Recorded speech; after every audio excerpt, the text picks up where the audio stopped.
Allie Kostyl was born in St. Louis, Missouri, but she always dreamed of attending the University of Mississippi. When she finally got this opportunity, she felt like her life had reached its peak. However, things took a dark turn. Investigators noted that no clues or evidence could have alerted Allie's friends before her life was tragically cut short on that fateful July afternoon. Detectives arriving at the crime scene were baffled by how someone could commit such an act against a well-behaved, easygoing student. Their attention quickly turned to their prime suspect, another student with a hidden agenda that no one could have anticipated.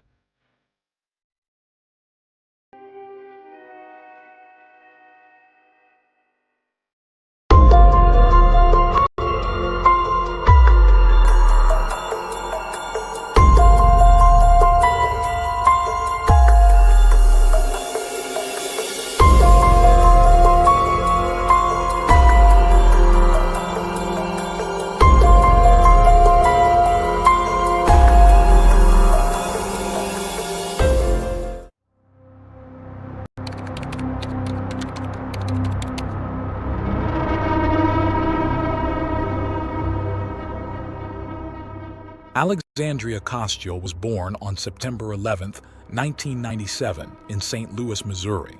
Her long name was quickly shortened to the affectionate nickname Allie, which is what her loved ones always called her. Allie was the daughter of Cindy and Keith Kostyl, and she had a younger brother named Andrew. From an early age, Allie showed a strong sense of responsibility towards her studies, coupled with her athletic talents. These attributes helped her excel as a standout student at high school. In addition to her academic success, Allie was an active cheerleader, part of the track and field team, the golf team, and a member of the National Honor Society. Her adventurous spirit also led her to volunteer in Peru and Africa, where she taught English to young children. Cindy and Keith were extremely proud of their daughter, as Allie's affection and light touched everyone around her.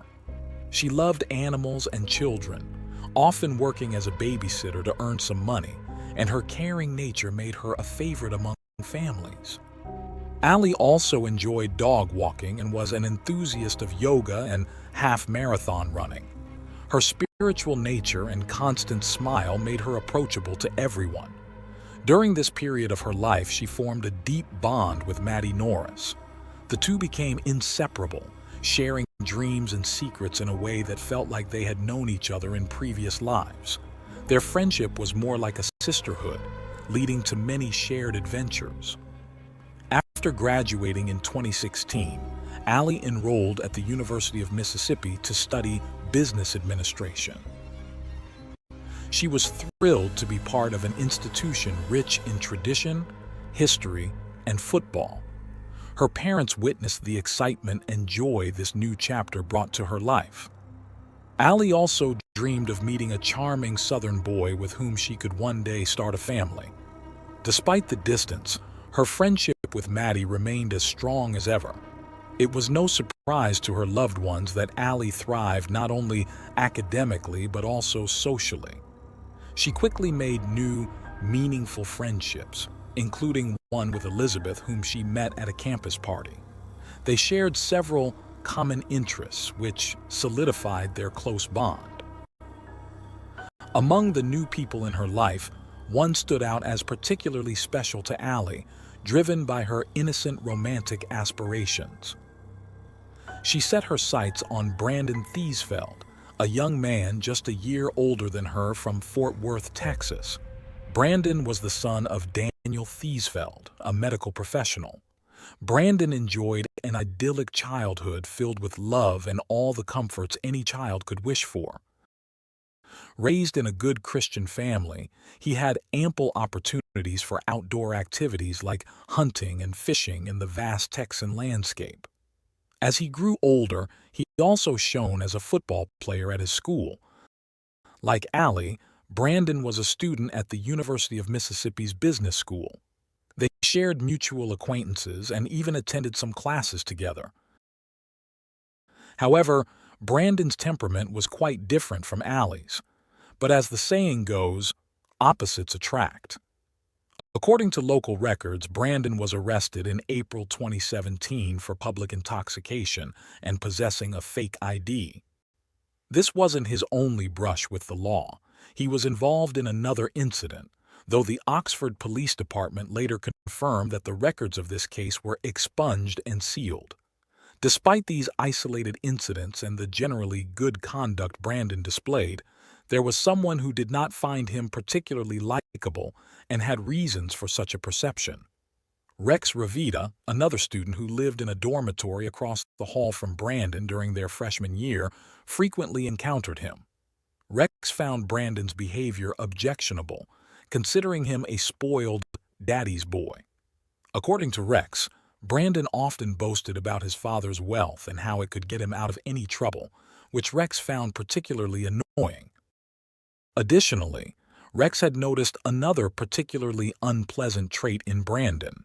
He often treated women in a degrading manner. One night, when Allie and Brandon crossed paths at a local bar, she felt an immediate attraction. It didn't take long for them to start dating occasionally, though Allie wished they spent more time together. She often brought him along as her date to most of her parties.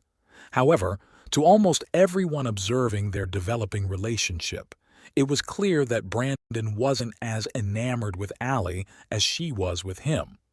Despite this, Allie seemed blinded by her initial impression and Brandon's good looks, never seeing through the facade. The evident disinterest from Brandon and his flaws, which were apparent to everyone else, went unnoticed by Allie. She was convinced she had found her dream man and envisioned a future with a home and family. As weeks and months passed, their relationship grew complicated. Around their second year in college, driven by her intense feelings, Allie sent Brandon numerous late-night texts while she was out partying, eager to chat with him. Without any explanation, he blocked her number. During this time, Maddie visited Oxford to see her friend and unofficial sister. Naturally, she was excited to meet the new man in Allie's life, but to her surprise, Brandon didn't show up. During that visit, Maddie became concerned about Brandon's clear detachment, despite the affection Allie lavished on him. Despite this, Allie seemed to be doing well in many other areas of her life. By her third year, she had formed a strong friendship with another university student named Morgan. It was around this time that Brandon inexplicably reappeared as if nothing had happened, seeking to reconnect with Allie. Allie interpreted this gesture as a sign of mutual romantic interest and became filled with hope. However, she was the only one who saw it that way. To everyone else, it was strange, knowing that Brandon had no genuine feelings for her. One of the most astonished by the situation was Rex. Upon learning about the supposed romance between Allie and Brandon, he believed that the young Texan was emotionally manipulating her, making her think he loved her, something Rex was sure was false. Deep down, Allie might have been aware of Brandon's lack of affection. This could explain why her closest friends and even her parents knew very little about him. References to Brandon and their relationship were quite vague. Consequently, none of Allie's close ones were aware of the emotional abuse she was experiencing. Allie often found herself in tears over the man she loved. Her roommate at the time occasionally noticed the sadness in Allie's eyes. However, as she mentioned in a later interview, Allie was a girl who radiated pure light and had the ability to appear happy even when she was sad. According to her, Allie's kindness blinded her to others' malice, making her see people as better than they actually were. In April 2019, Allie told Brandon that she was worried she might be pregnant and sent him a picture of a home pregnancy test. The results were inconclusive, but given the gravity of the situation, Allie expressed her desire to discuss it in person. Brandon's immediate response was like a cold shower. he bluntly stated he had no intention of staying with her if she was indeed pregnant. Over the next 3 months, Allie tried to meet with him to talk about it, but Brandon avoided her at all costs. Sometimes he would agree to meet and then cancel at the last minute. Other times, he simply wouldn't show up and offered no explanation afterward. Amid this emotional roller coaster, Allie continued with her life, hoping the situation would improve, and only communicated with Brandon electronically. Unbeknownst to her, Brandon was spending long hours trying to find a solution to what he saw as a major problem. He spent days researching online about medications and clinics for terminating a pregnancy. Unsatisfied with these options, he even considered more extreme scenarios, looking up how to use a weapon and hide a crime. In the midst of the uncertainty about their relationship status, the vacation period arrived.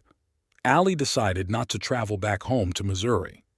Given that she was in her final year and had high academic ambitions, she chose to stay at the university in July to attend a summer course. Additionally, she was teaching fitness classes at the time, which motivated her to sacrifice her break to earn extra money for her expenses. However, Cindy and Keith were not willing to miss the opportunity to be with their daughter. They informed her that they would come to visit. Allie was overjoyed at the news. Once her parents arrived at her apartment, the three of them had the most wonderful days together. Allie and her mother went shopping and chatted endlessly about countless things. There was so much to catch up on that the hours seemed too short. Knowing Allie's love for the sea and the beach, Cindy gifted her several new items, all with a marine theme, to reflect her interests in her home.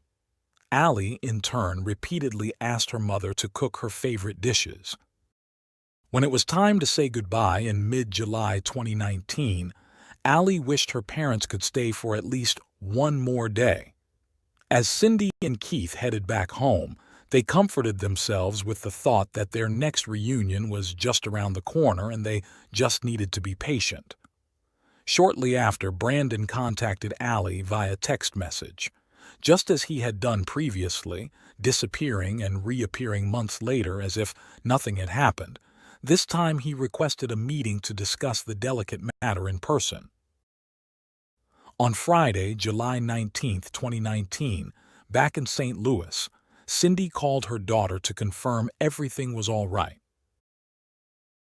True to her word, Allie went to a bar that night. A while later, surveillance cameras captured her leaving the place, wearing a white shirt and blue shorts, with her head down, seemingly texting. The footage shows her in front of the door, though she doesn't enter the establishment. Afterward, Allie returned home but left again without her roommates hearing. Around midnight, she finally met up with Brandon. The details of what transpired next have been elusive to the authorities. No one knows what was said or the tone of their conversation. It's assumed there were accusations and clarifications, but this remains speculative. What is certain is that Allie and Brandon met face-to-face at a lake, a vast area surrounded by numerous campsites and recreational spaces. Due to its size and characteristics, the Sheriff's Department has long patrolled its various nooks and crannies. During the early hours of Saturday, July 20, 2019, the moonlight was the only illumination for the patrolling officers. The prevailing darkness was far from romantic. According to police sources, a local resident walking their dog reported hearing gunshots in the early hours of that morning, between 2:15 and 2:30 a.m. The attacker fled the scene. Around 10:30 a.m., a police investigator was on patrol, not expecting to discover the lifeless body of a young woman. The discovery occurred near an abandoned fishing camp, a remote location about 20 miles from the university. Overcoming the initial shock, the police officer was able to gather some general information about the victim. This experience marked a significant turning point in his career. Allie's purse, containing her school ID and driver's license, was found nearby shortly afterward. When the police department was notified, investigators began their efforts to uncover what had happened. They attempted to trace Allie's cell phone but were unsuccessful. Meanwhile, that Saturday, Brandon spent the day with friends, behaving as if it were any other day, showing no apparent signs of distress. They went bowling and chatted normally, with none of his friends noticing anything unusual.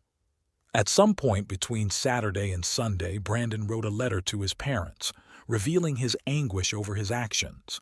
Though he avoided explicitly mentioning the crime, he confessed to something terrible that would likely result in his imprisonment or death. He was certain that sooner or later the police would catch him. As investigators delved into Allie's social circle, Brandon emerged as a potential suspect. The team focused their efforts on trying to contact him, but all calls to his cell phone went unanswered. On Saturday afternoon, the police visited Allie's family to deliver the devastating news. The words hung in the air, creating a surreal sense that they were living a nightmare. Overwhelmed with grief, Cindy and Keith had to face an unimaginable reality. Allie's close friend Maddie struggled to make sense of what had happened, her mind flooded with memories of the time spent with the friend she considered a sister. Meanwhile, the police continued their attempts to reach Brandon. By then, he had left his friend's house and was driving his truck. Allie's cell phone remained missing. The news of the crime shocked the university community and local residents. However, due to the ongoing investigation, the police withheld further details. As a result, it was unclear whether the attacker had killed Allie at the lake or abandoned her there afterward. The same confusion surrounded the murder weapon and the connection between the victim and the perpetrator. This changed when investigators made a crucial discovery. In Allie's room, they found her smartwatch, which turned out to be an invaluable piece of evidence. The smartwatch allowed them to uncover some of the text messages exchanged between Allie and Brandon. Realizing the urgency, the team immediately tried to contact Brandon, who this time answered their call. He apologized for not responding earlier and made excuses to avoid meeting with the officers, but promised to come to the police department first thing on Monday, July 22nd. After hanging up, fully aware of his predicament, Brandon continued to travel as far as possible. On Sunday, July 21, 2019, he arrived at another friend's house carrying an unusual item, a firearm. He made no effort to hide it and even unloaded it in front of his host. Brandon also brought a six-pack of beer, so they sat down to drink, chat, and watch television. The next morning, he left without attending the scheduled meeting at the police department, thus becoming a fugitive. Detectives obtained an arrest warrant and began tracking Brandon's phone. Having left Mississippi, Brandon's location was soon identified as Memphis, Tennessee. Authorities issued an alert for his truck, which had a distinctive license plate. It didn't take long for the Memphis Fugitive Task Force to get a positive result. About an hour and a half later, the prime suspect, wearing a blood-stained shirt, was apprehended outside a gas station in the southwest part of the state. The operation involved at least 12 officers and 7 police patrols. Inside the vehicle, they found a firearm matching the one used in Allie's murder. Mississippi investigators were promptly notified. They headed north to pick up Brandon. Upon arrival, he found Brandon calm. He read him his rights and then transported the suspect back to Mississippi in custody. Once they reached the station, Brandon recounted his activities during the weekend of the crime, revealing that he had been roaming around Oxford from Friday to Saturday. Beyond that information, Brandon remained steadfast in his right to remain silent, refusing to provide further details to the investigators. He was detained at the county jail, and his family soon hired an attorney to handle his defense. In a statement, Brandon's father insisted that his son was not involved in the incident. He urged everyone to presume Brandon's innocence, confident that the ongoing investigation would reveal what he believed to be the truth. However, he was unprepared for what was to come. The first blow came when a university spokesperson confirmed that Brandon was suspended from the institution. Meanwhile, Allie's autopsy revealed that she was not pregnant at the time of her death, but this information was not shared with the media. Allie's funeral took place on Saturday, July 27, 2019. Friends, family, and community members left flowers and condolence notes. Despite their indescribable grief, they felt fortunate to have known such a vibrant and luminous young woman. In August of that year, Brandon was charged with first-degree murder. If found guilty, he could face the death penalty. His name made headlines. When Rex heard the news, he was initially shocked, but soon, everything seemed to make sense.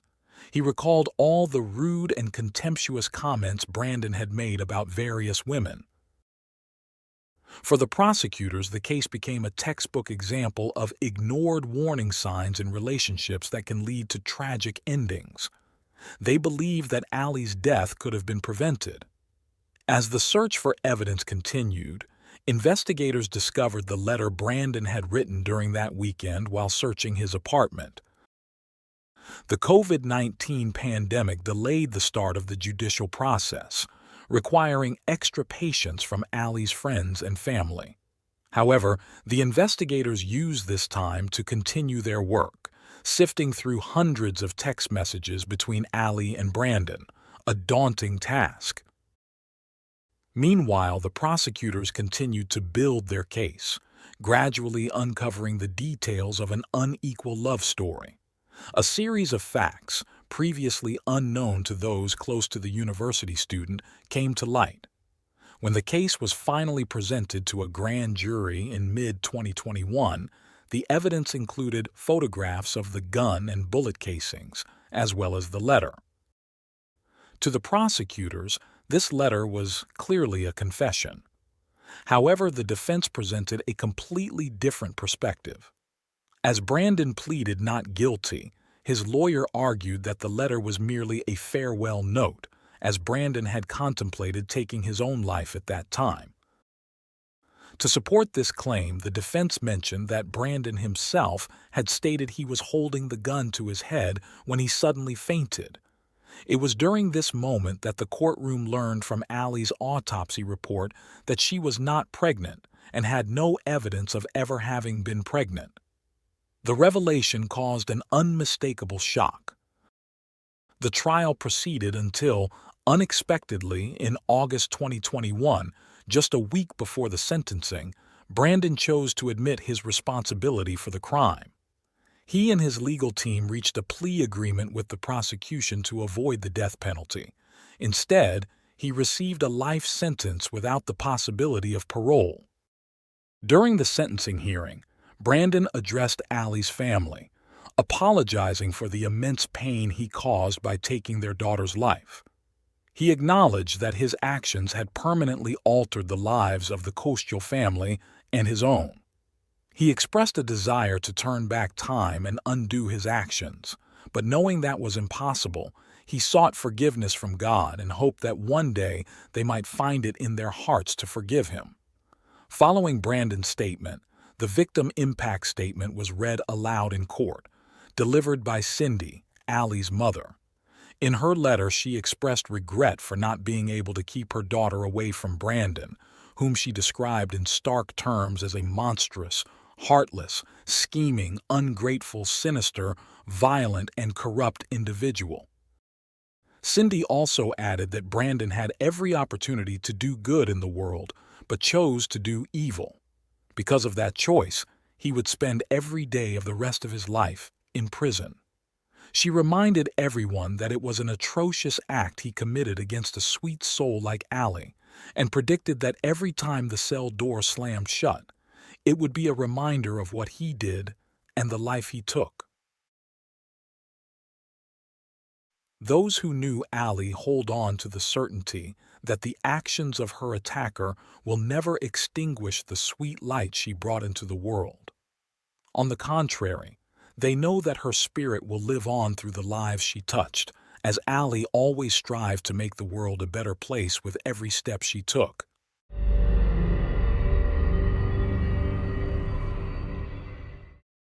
Thanks for tuning in to Unreal True Crime. If you're intrigued by mysteries from around the world, check out our new channel, Latin Crimes, where we dive into the gripping true crime stories of Latin America. Don't miss out. Subscribe now for more thrilling investigations.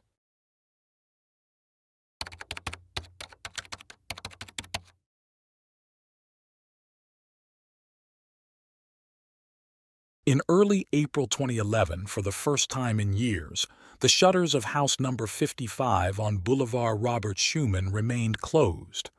This house, located in a residential neighborhood of Nantes, France, belonged to the Dupont de Ligonnès family. The family comprised Xavier, Agnès, and their 4 teenage children. The unusual silence around the usually lively home caught the neighbors' attention. Typically filled with the sounds of the children and their 2 dogs, the sudden quiet was alarming. Known for keeping their shutters open even when on vacation, the closed shutters prompted the neighbors to alert the local police, fearing something might have happened. During an initial inspection, the officers found no trace of the family. However, it was on the 5th inspection that they made a horrific discovery.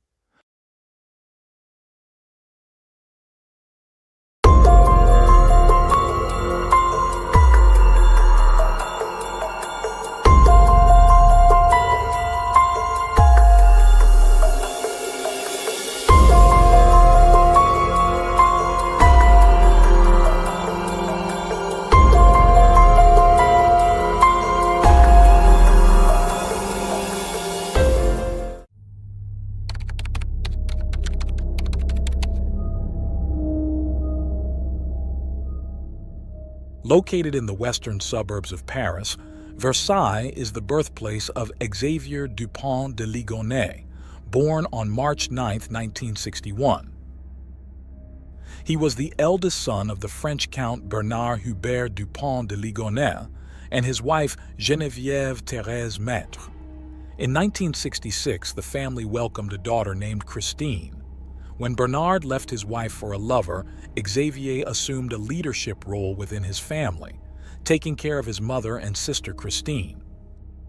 Geneviève claimed to receive divine messages, which she recorded during automatic writing sessions, similar to a surrealist poet. Her peculiar beliefs evolved into sermons about an impending apocalypse, leading her to establish a cult named the Church of Philadelphia. The group included members of the aristocracy, whom Geneviève convinced were chosen to survive the apocalypse and partake in the world's renewal. Christine was designated by her mother to bear the Savior. According to Geneviève, the child would be a reincarnation of both Jesus and Satan, destined to bring salvation. Despite inheriting his father's noble title, Xavier showed little interest in French traditions, instead being fascinated by luxury, high-end cars, and eccentricities. He also admired the United States greatly. Geneviève funded Xavier's lavish lifestyle through significant contributions from cult members who were sworn to secrecy about their activities. In 1974, on the paradisiacal island of Bréhat, Xavier met Emmanuel Teneur. The 2 boys formed a deep bond of mutual understanding, which lasted throughout their lives. It is said that Emmanuel even confessed his love for Xavier at that time, but despite the rejection, their close friendship remained intact. 2 years later, Xavier met Agnès Hodange. The girl was born on November 9, 1962, in Neuilly-sur-Seine, just outside Paris. She stood out for her deep religious devotion. She worked as an assistant at the Blanche de Castille Catholic School in Nantes, where her responsibilities included teaching catechism. Although little is known about her family background, it is well documented that Xavier and Agnes developed a close relationship, leading to a passionate but brief romance before they went their separate ways. In 1990, Agnes gave birth to her first child, Arthur, from a casual relationship. Soon after, she and Xavier reunited, rekindled their love, and decided to marry. Xavier adopted Arthur as his own son. 2 years later, they welcomed their first son together, Thomas, the heir to the family name. To commemorate the occasion, Xavier chose Emmanuel as Thomas's godfather. Following Thomas, the couple had 2 more children, Anne and Benoit. The family of 6 seemed to embody the ideal family, with Xavier appearing as a loving father and the children excelling academically, suggesting a promising future. Agnes was dedicated to instilling her faith in her children, frequently taking them to Mass. Other parishioners saw her as kind but firm with her children. Around the year 2000, in line with their interests and preferences, Xavier moved his family to the United States. Xavier, a discreet, charismatic, and multilingual man, believed he could blend in seamlessly in the United States. However, this venture failed, leading to significant financial losses. Upon returning to France, he began accumulating substantial debts related to his professional activities, which were always somewhat ambiguous. Various investigations have described him as a salesman. According to French media reports, money troubles had been a significant concern for Xavier for several years. One of his failed ventures included an unusual scheme to import cars from the United States to France. He also started several small businesses, all of which saw limited success. These included a hotel and restaurant guide for sales representatives, a customer loyalty system for restaurants, an association called the French Federation of Commerce, and a discreet business where he was listed as the manager. The accounts for this last enterprise were minimal, and in 2003, he hired 6 salespeople. Xavier's work often took him away from home from Monday to Friday and brought in a meager income, around $4,200 annually in declared earnings. Gradually, financial issues began to strain his marriage, likely exacerbated by typical marital disagreements. In 2004, Agnes wrote extensively on a French forum, detailing the challenges she and her husband faced. Notably, she mentioned that he had once told her that a group death as a family wouldn't be catastrophic. By 2009, the increasing debts severely impacted their relationship, leading to a temporary separation. During this period, Xavier sent numerous letters blaming Agnes for the family's troubles and holding her responsible for their financial ruin. This emotional turmoil took a toll on Agnes, causing her to lose her appetite and struggle with insomnia. On numerous occasions, Xavier turned to his friend Emmanuel for assistance. Emmanuel, hailing from a wealthy family, had inherited a substantial fortune from his father. Despite his wealth, Emmanuel lived modestly in a small apartment. An enigmatic and somewhat eccentric individual, he never hesitated to lend Xavier significant sums of money. In addition to financial support, Emmanuel funded Xavier's travels and even co-signed for the house where Xavier eventually settled with his family in the late 2000s. Thanks to Emmanuel's generosity, the family resided in a chalet located in the suburbs at 55 Boulevard Robert Schumann, west of Nantes. Once settled, the neighbors quickly formed the impression that Agnes was bossy and less pleasant than her husband.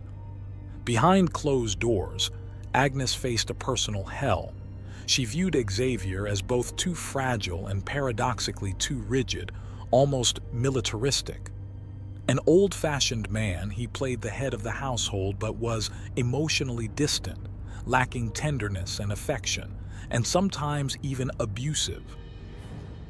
Furthermore, Agnes confided in her friends from the Thursday prayer group about her fears of how Genevieve controlled Xavier. She described her mother-in-law as a mentally ill mystic and was deeply afraid. On January 20th, 2011, Bernard passed away. Given the disparity between his lifestyle and financial difficulties, Xavier hoped his father's death would result in an inheritance. However, he was in for a shock. Upon delving into his father's estate, he found nothing substantial. All that remained were a few papers, a rifle, a card, a ring, and some cash, which Xavier promptly took. Within hours of Bernard's death, Xavier withdrew cash using his father's card. On February 2nd, he acquired a firearms license, and by March 12th, he had purchased a silencer for the rifle. During this period, he also bought quicklime. He practiced shooting the rifle in his garden, aiming at a balloon on a stand. Emmanuel, who was visiting, tried the rifle and saw nothing suspicious. Xavier explained that the silencer was to avoid disturbing the neighbors. On Friday, April 1st, the two friends went to a shooting range together, where Bernard's inherited rifle was a focal point of interest. The following day, Emmanuel called Xavier 5 times and they spoke for nearly an hour. Investigation suggests that the horror began on Sunday, April 3rd. That night, Xavier, Agnes, and their children went to the movies and later enjoyed a pleasant evening dining at a restaurant. Everyone was present except for Thomas, who was studying at a Catholic university and lived in a nearby student hostel. After their night out, the family returned to their chalet where neighbors saw them and some family members even exchanged text messages with friends and acquaintances. Xavier messaged Christine, telling her about their dinner outing. The most accepted theory is that Xavier drugged his wife and children, waited until they were asleep, then shot them and buried them in the garden. He also did the same to the family's 2 Labrador dogs. Xavier's alibi was as macabre as his actions. On Monday morning, he began contacting people related to his family circle from as early as 6 a.m. He called Agnes's workplace to say she was sick and contacted the children's schools, claiming Arthur, Agnes's son from a previous relationship, had a motorcycle accident and that Anne and Benoit were ill. By midday, he sent a letter to the restaurant where Arthur worked, saying Arthur was resigning because his father had been transferred to Australia. He still had Thomas to deal with. On that same Monday, April 4th, Xavier contacted Thomas and had dinner with him at a restaurant near his university residence. After the meal, a tired Thomas returned to his room. The following day, Thomas received an urgent message from his father, claiming that Agnes had a bicycle accident and was in a mild coma at a hospital, prompting Thomas to travel immediately to Nantes. It is presumed that Xavier killed Thomas in the same manner as his siblings and mother. Later that evening, Emmanuel spoke with Xavier again, and this time they talked for just under 19 minutes. At midnight, a friend of Thomas received a message from him, stating he was home watching a movie with his father. Thomas was likely already dead by then. About an hour later, Xavier sent an email to Emmanuel, arranging to meet soon. Emmanuel replied, reminding Xavier that he had power of attorney and that the key was on the sailboat. Contrary to what one might expect, Xavier did not act discreetly. He went in and out of his house, even leaving a note on the door asking not to deliver any more mail. Instead of hiding, he withdrew cash from ATMs and his image was captured by security cameras. He paid with his credit cards at restaurants and stayed in hotels under his real name. As Xavier's perfect escape began, neighbors gradually noticed troubling signs. The once open windows of the chalet had been closed for days. The local children no longer saw the family's 4 children. The dogs' barking had ceased, and Agnes hadn't returned to work. It was as if the earth had swallowed them whole. Piecing together the clues, the concerned neighbors contacted the authorities. Upon arrival, officers found a nearly empty refrigerator with only a few jars of preserves. They discovered a still damp mop in the kitchen, a chess set on the living room table, and guitars on a sofa. It seemed the Dupont de Ligonnès family had vanished. The scene was eerie. Beds were stripped of sheets, picture frames were empty, and closets had missing clothes. In the midst of the mystery, on April 9th, a letter surfaced, sent to family and friends. It claimed that Xavier had been hired by the U.S. Drug Enforcement Administration and that the family had to leave undercover as part of a witness protection program, explaining their sudden disappearance and lack of communication. Suspicion and worry grew among neighbors who felt there was something off about this story. Fearing for the family's lives, they urged authorities to investigate further. Meanwhile, Xavier embarked on a journey through southern France in his car. As the case gained media attention, more details from the past emerged. On April 15th, security cameras captured Xavier entering a small hotel near Cannes. He parked his car, took a bag, and disappeared into the nearby woods. This was the last confirmed sighting of him. Curiously, on that same day, Emmanuel called his mother, revealing long-held secrets. He was homosexual, alcoholic, and depressed. Responding to the neighbors' pleas and lack of leads, authorities revisited the family home. On April 21, 2011, a freshly disturbed patch of earth under a terrace caught an officer's attention. They soon uncovered a concrete slab and moments later made a grim discovery. The bodies of Agnes and her 4 children were found, wrapped in bags, each with 2 to 3 gunshot wounds and covered in religious symbols. They had been meticulously buried in burlap sacks with quicklime. The family's 2 Labradors were also found buried. Despite the thorough search, no traces of blood, fingerprints, or DNA were found. Xavier became the most wanted man in France, accused of the massacre. His face dominated the news, earning him titles such as the Most Wanted Man, the Nantes Killer, and the Face of Horror. Yet, it seemed he had mysteriously vanished from the face of the earth. The autopsy results of the 5 bodies revealed to authorities that they were dealing with a meticulously planned execution. Most of the bullets had been fired into the victims' heads.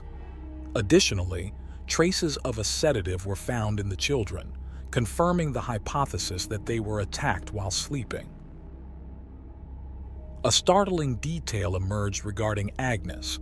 In the master bedroom, investigators found a device she used to manage her sleep apnea, which had stopped functioning at precisely 3:27 a.m. on April 4th.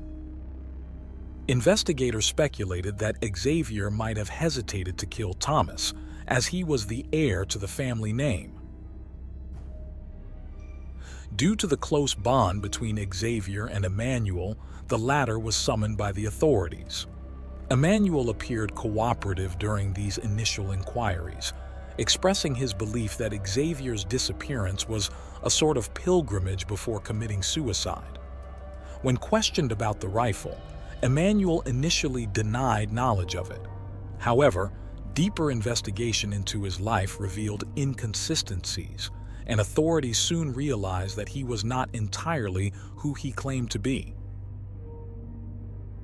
A significant development occurred 24 hours later. Just before noon, Nantes police searched Emmanuel's apartment. They confiscated his laptop, and Emmanuel then disclosed what he truly knew about Xavier's rifle. A subsequent examination of the hard drive uncovered extensive correspondence between Emmanuel and Xavier. These exchanges range from mundane to philosophical, with some emails adding a peculiar tone to their relationship. One email, sent in the early hours of April 6th, particularly caught the police's attention. These accumulated details led investigators to suspect that Emanuel might have assisted in Xavier's escape. But Emanuel was not the only suspect. Christine also drew the investigators' scrutiny. During their interviews, Christine and Genevieve were evasive, painting a superficial picture of Xavier and denying any knowledge of the Church of Philadelphia. Genevieve spoke about Xavier's childhood, but avoided uncomfortable topics such as the source of their income, and she outright denied the existence of the sect. However, the diligence of the investigative team paid off. They discovered a copy of a complaint filed years earlier by former sect members who had fled in fear after Christine proposed to have sex with all the men to conceive the chosen one. This revelation about the sect, which included wealthy members providing financial support, was crucial. Investigators believed this environment might have offered Xavier logistical and material assistance. As a result, all former members of the Church of Philadelphia were interrogated, and the police monitored the sect's followers, hoping to catch any slip-ups in conversation or email. Despite these efforts, no definitive leads emerged. Meanwhile, Xavier's cell phone records allowed authorities to trace his movements within the country. The last concrete trace of Xavier was a security recording from April 15th. Investigators speculated that he was carrying the weapon in his bag based on its shape. While everything suggested he might have committed suicide in the woods, the detectives were puzzled as exhaustive searches in the dense forest yielded no body or remains. This led to the theory that Xavier might have been picked up by a boat and taken to another country. Consequently, an international arrest warrant was issued. On May 4th, Nantes police contacted the National Center for Fisheries Monitoring to verify if Emanuel or Xavier owned a motorboat or sailboat. They found nothing, although they knew the records might not be fully up to date. On May 9th, Emanuel was summoned to the Nantes police station for another interview, which was, in fact, an interrogation. The police were now focused on finding a boat and identifying its captain. At this point, Emanuel was unaware of the depth of the investigation or the suspicions surrounding him. When questioned about a reference to a sailboat, Emanuel explained it as a coincidence. He revealed that he had given Xavier power of attorney to access his safe deposit box. Should anything happen to Emanuel, the key was stored on a model sailboat in an apartment. The safe contained his will, and that was all. The police let Emanuel go, feeling frustrated and empty-handed. Despite the coincidences, the investigation remained uncertain. At this stage, Emanuel was seen merely as a witness.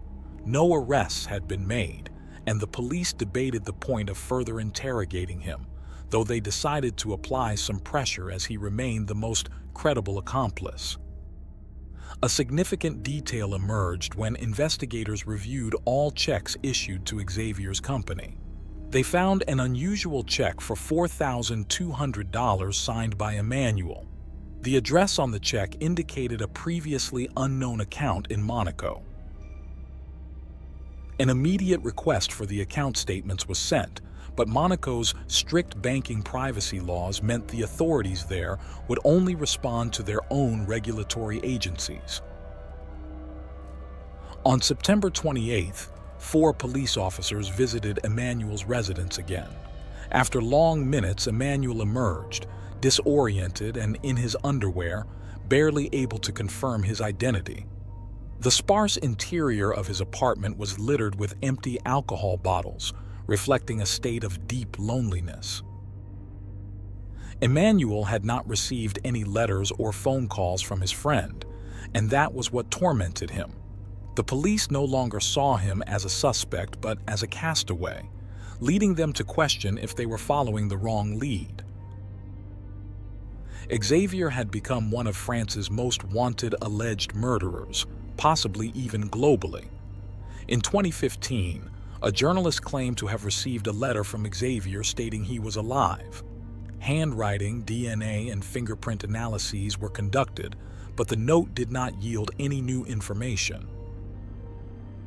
On January 9, 2018, police raided a monastery in Roquebrune-sur-Argens after a tip-off about a monk resembling Xavier. After 2 hours of intense searching, they determined it was a case of mistaken identity. On January 18, 2019, Emmanuel died of a heart attack.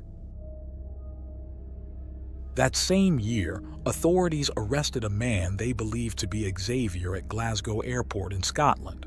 Once again, it was a case of mistaken identity. Another theory suggested Xavier might be in South America, specifically Argentina, where his language skills and charisma could help him blend in. Years have passed, and the Church of Philadelphia has not only persisted, but has reportedly experienced a resurgence. This small, highly secretive group includes members who have been part of it for nearly 40 years, living as if withdrawn from the world. In the summer of 2019, 2 brothers raised within the sect filed new complaints against Christine and Genevieve. For 2 decades, these women have fervently preached that Xavier is alive, innocent, and hiding in the United States as part of a witness protection program. They claim everything written in the April 9th letter is pure fabrication. This might sound like denial, but it could also be a way to obscure certain truths. Since 2011, the case has been mired in speculation and false leads, sending authorities down endless labyrinths. The pressing question remains: will justice ever be served for Agnes and her children? Despite the bleak outlook, some believe that the truth will eventually come to light.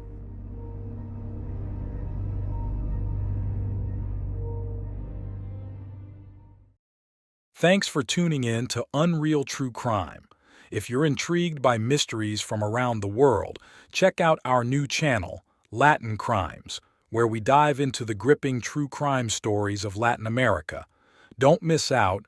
Subscribe now for more thrilling investigations. She kind of came out and I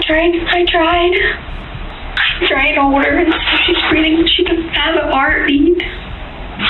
So now, what do you do when you realize that she's not going to make it? I have to bury her. I couldn't tell anybody.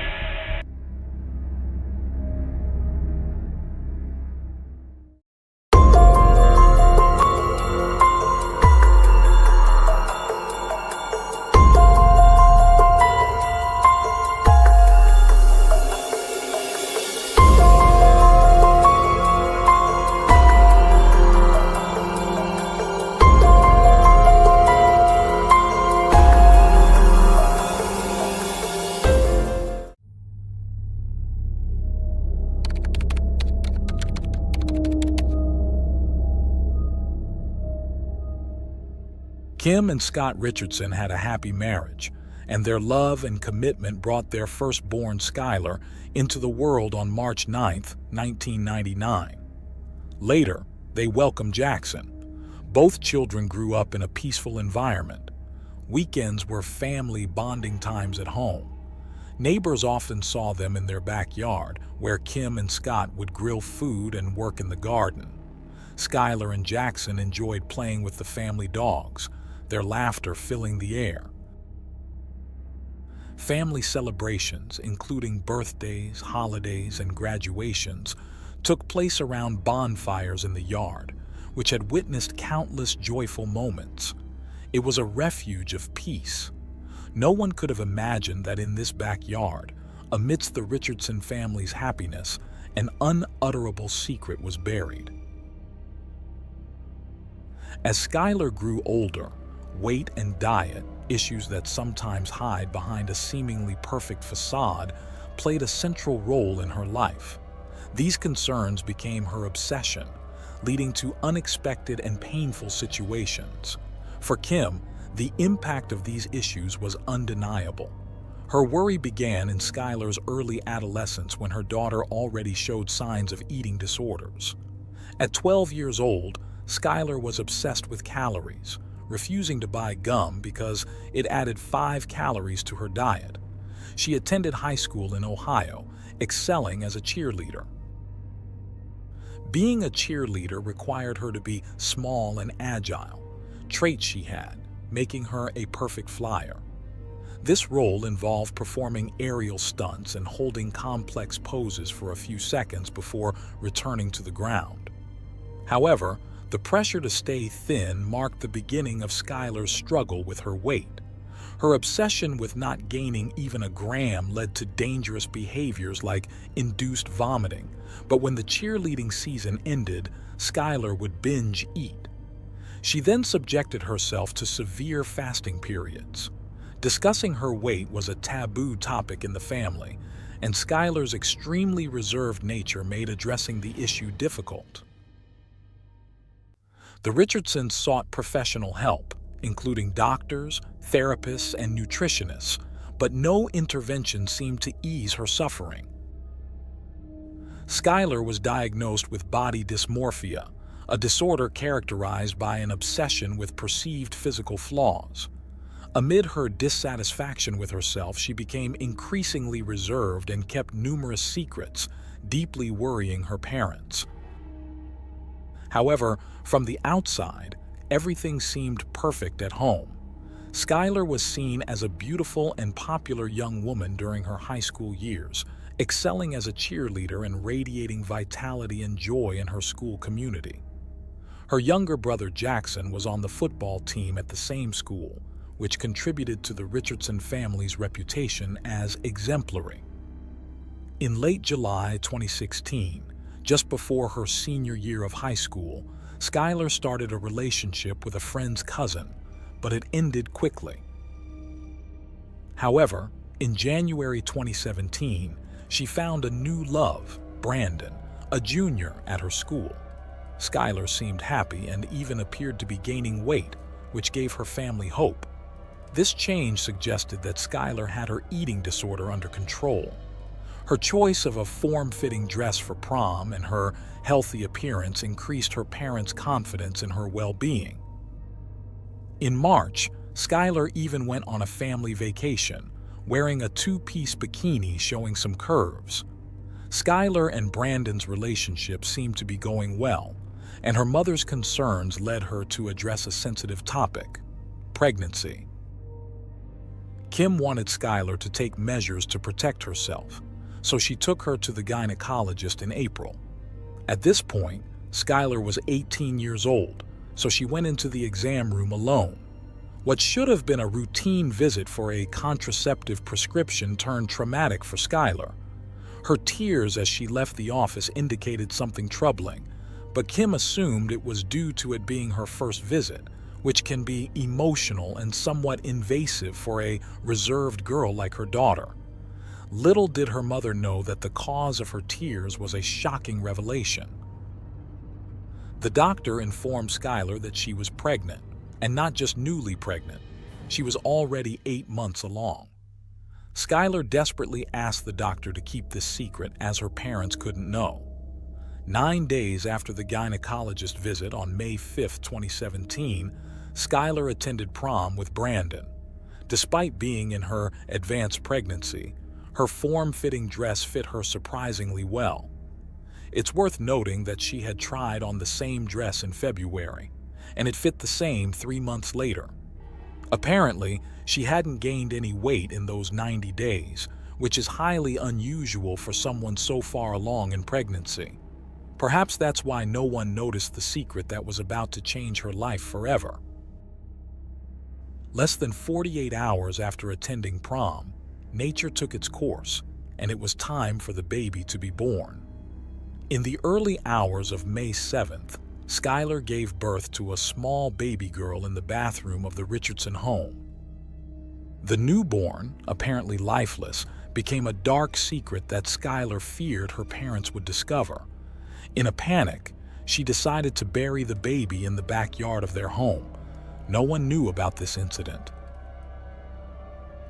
In the weeks that followed, Skylar continued her life, outwardly acting as if nothing had happened. She didn't tell anyone about the tragic event that haunted her. In July 2017, she visited her gynecologist again and asked for a contraceptive prescription. As expected, the doctor asked what had happened with her pregnancy. She replied that her baby had been stillborn and that she had buried the body in the backyard of her family's home. Unbeknownst to her, revealing this secret set justice in motion, the police received a concerning call from a doctor who reported that after a gynecology and obstetrics consultation, a patient had given birth at home and buried the baby in the backyard. This call triggered a series of events that shook the Richardson family to its core. Kim and Scott were taken aback when the police arrived at their door on July 14, 2017. It was a sunny summer day, and Skylar was at her grandmother's pool, enjoying happy moments with her boyfriend and cousins. She had no idea they were coming for her. The family was entirely unaware of the gravity of the situation when the police contacted them. According to Scott's later statements, the police assured them that they only wanted to talk to Skylar about something she might have witnessed and insisted she was not in any trouble. Trusting those words, Scott took his daughter to the police station without proper legal representation, an action he would later consider one of the biggest mistakes of his life. On that same July 14th, when Scott accompanied his daughter to the police station, he had no idea that she had been hiding such a dark secret. At the station, the officers asked him to wait outside since Skylar was an adult. Inside an interrogation room, a police officer read Skylar her rights and began pressuring her to reveal what had happened with her baby. So just kind of help me, walk through this. So what did you do? I guess, is your bedroom upstairs or bathroom upstairs? Okay, so you had to walk downstairs? I had to clean myself up a little. Are you carrying her? Yes. Did you go into the garage, or do you have an outdoor shed where you have a I have shovel? my garage. The family was about to face a crisis that would impact their lives in unimaginable ways. In the small interrogation room, Skylar finally shared the truth with the investigators. Please, just be honest, what's gonna happen? I don't know, okay? I'm in here observing. Jail? No. You're not going to jail today. No. No, and I'm not going to. Just relax, okay? Listen, just relax, okay?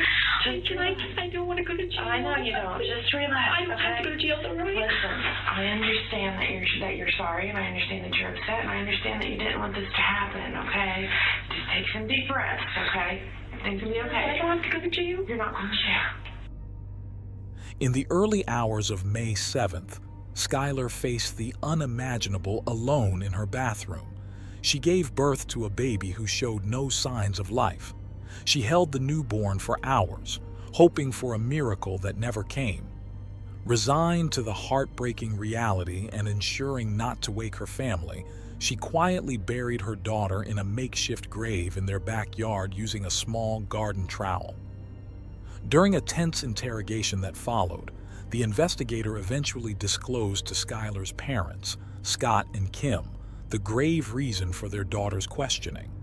Shocked by the news and unable to comprehend how they had missed the signs of her pregnancy, they listened as Skylar shared the baby's name, Annabelle, and revealed the brief relationship with the father, a cousin of a friend from the previous summer.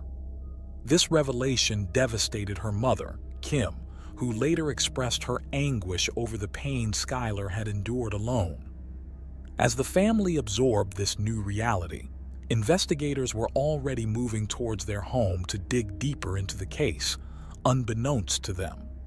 The small town quickly buzzed with the news as police activity spiked in an area unaccustomed to such attention, drawing national media to the story of the troubled young cheerleader. That same day, authorities exhumed the remains of baby Annabelle for forensic examination. After enduring over 5 hours of grueling questions at the station, Skylar and her parents were allowed to go home. However, the respite was short-lived. 6 days later, the investigators returned with unsettling news from the autopsy. There were signs of charring on Annabelle's bones, suggesting she had been burned, which led them to suspect homicidal violence. On July 20th, 2017, during a second intense interview without her legal or parental support, Skylar was directly accused by police of killing and burning her baby. Throughout the interview, she steadfastly refuted the allegations, denying any use of heat or fire 17 times, and insisting 29 times that Annabelle was stillborn, maintaining her innocence against the grave charges laid before her. Did you hear any crying after? Or did you hear any little crying? Okay. Under the intense pressure of the interrogation, Skylar eventually changed her story, admitting that she might have partially burned the baby's body.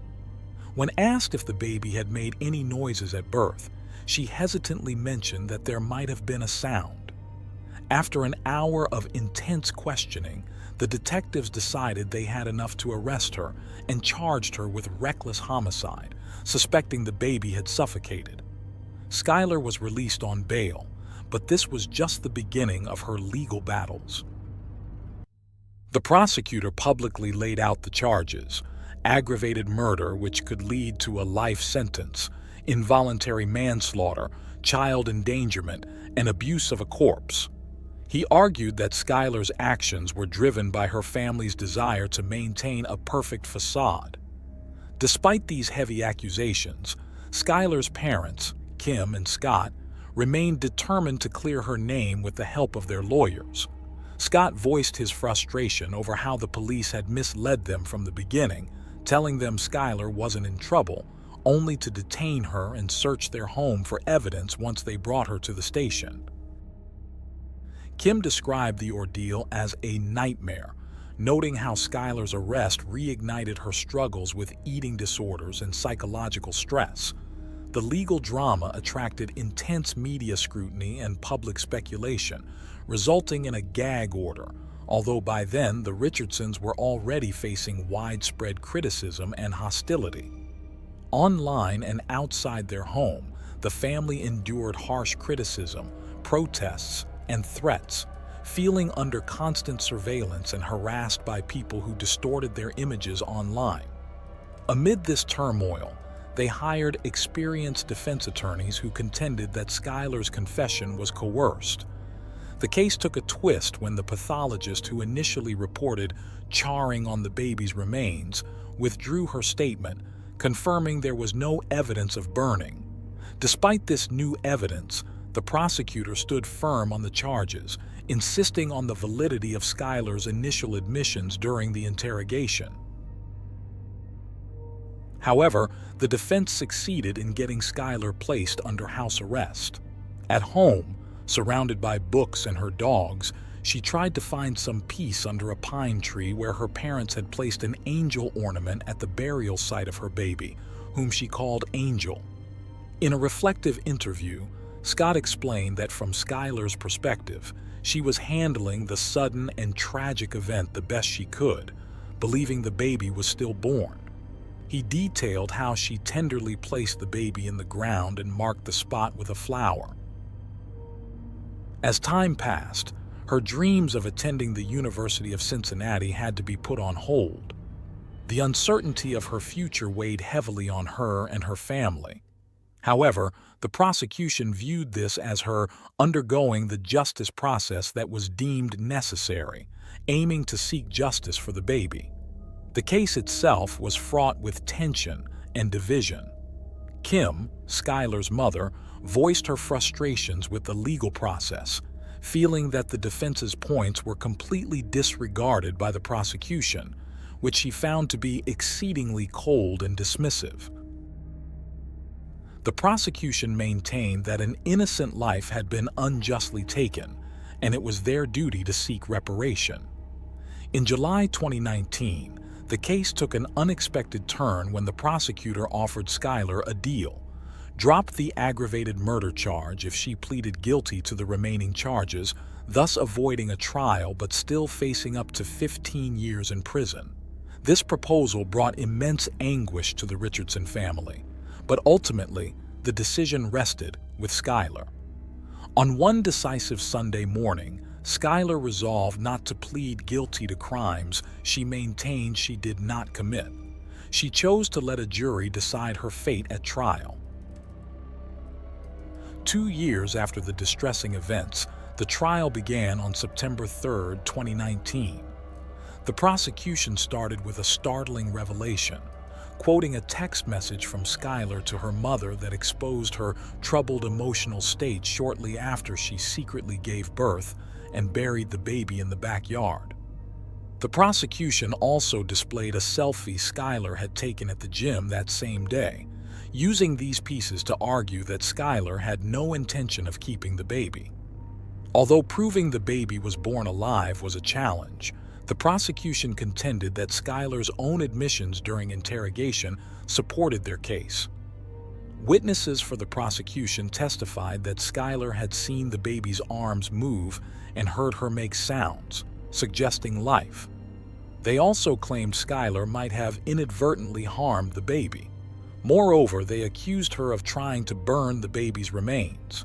Trey Johnson, presented as the baby's father, testified about their brief relationship and the unprotected sexual encounters they had.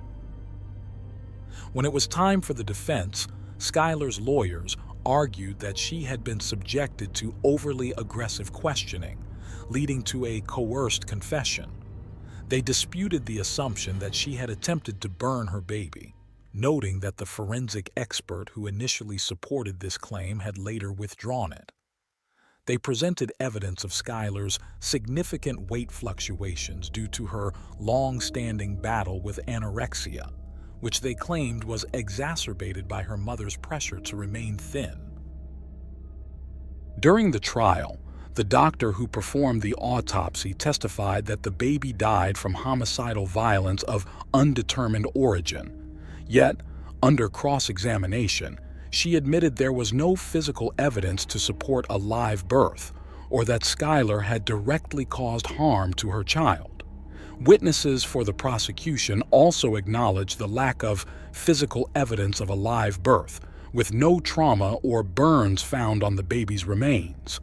The defense stressed that the only evidence suggesting a live birth came from Skylar's statements, which they argued were the result of coercion by the police. An obstetrician also testified that he didn't believe the baby was alive at birth. He noted that the umbilical cord wasn't cut, which might mean it came off before or during delivery. He also mentioned how Skylar described the baby as extremely pale, not looking like a healthy newborn. He suggested that Skylar's eating disorder might have limited the baby's growth in the womb, possibly leading to a stillbirth or death shortly after birth. An expert on police questioning explained that some interrogation techniques can push people into false confessions, especially those who are more vulnerable to pressure. A clinical psychologist who talked to Skylar found she has a dependent personality disorder, which could make her more likely to give in to authority figures. The trial moved forward with both sides presenting their arguments and evidence. The defense attorney emphasized that Skylar is innocent until proven guilty, urging the jury to stand by her if they had any doubts about the baby's condition at birth. The prosecution argued that Skylar had ended a life to keep up appearances and should be held accountable. The trial was intense, and eventually, the jury had to decide Skylar's fate. With regard to count one, we, the jury in the above captioned case, find the defendant, Brooke Skylar Richardson, not guilty of the offense of aggravated murder. On September 12, 2019, after 4 hours, they ruled she wasn't guilty of the most serious charges, but did find her guilty of improperly handling the baby's remains, which could mean up to a year in jail. The Richardson family was relieved by the verdict but had to wait until sentencing. The next day, Skylar spoke publicly for the first time in court, expressing regret and apologizing for the pain caused by her actions. During a victim impact statement, Trey Johnson's mother spoke about her deep loss, saying no words could fully express her anguish over her granddaughter Annabelle's death. The judge believed different choices by Skylar could have saved her daughter, but sentenced her to 3 years of probation instead of a harsher penalty. The trial and its aftermath deeply affected Skylar and her family, causing her significant stress and health issues. 2 months after being mostly acquitted, Skylar shared her feelings in an interview with Cosmopolitan magazine. She talked about her regrets and the burden of guilt she carries every day for not opening up sooner about her situation. She described the period as devastating and admitted to struggling with depression since the incident. Skylar shared that she named her baby Annabelle because she didn't know anyone else with that name. She visits Annabelle's grave every week to leave pink flowers and finds a bit of peace knowing her baby is at rest. During an interview, Skylar opened up about how the trial almost broke her and even made her think about ending her life. She admitted that living with the truth was incredibly hard, especially when it felt like everyone else thought differently. She also felt like she lost a part of herself during the trial and was scared that people saw her as guilty because of all the news coverage. Trey, Annabelle's dad, told the media that he was shocked by the case because he didn't know about the pregnancy beforehand. It hit him hard when he found out months later in 2018, especially learning about it through social media when everything went public. Trey's family deeply felt the loss, and after the trial, they gathered to mark 2 years since Annabelle's passing. This whole situation really affected everyone involved. They all dealt with a lot of emotions no matter how the court ruled. Over time, Skylar got help for her eating disorders, went to college, and worked at the law firm that represented her. Her probation ended almost 2 years early in 2020. The judge decided there was no need to keep an eye on her since the crime wasn't severe. She had no prior offenses, and she was busy with work and school. In Skylar's first TV interview, her parents talked about how the case impacted them and their daughter. They mentioned a special angel marker at Annabelle's gravesite, expressing how heartbreaking it all was and how sometimes being near the grave brought them a little comfort. They also revealed that Skylar was diagnosed with post-traumatic stress disorder, suffering from frequent panic attacks and nightmares that often kept her from sleeping in her own room. In 2022, Skylar's lawyers tried to seal the court records of her conviction to help her move on, arguing that the public didn't need to see them anymore. But the prosecutors disagreed, saying it would lessen how serious her actions were. The judge ultimately decided to restrict access to the records, siding with Skylar's need for privacy, which stirred up new debates.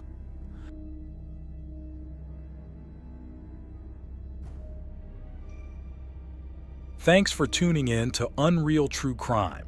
If you're intrigued by mysteries from around the world, check out our new channel, Latin Crimes, where we dive into the gripping true crime stories of Latin America. Don't miss out. Subscribe now for more thrilling investigations.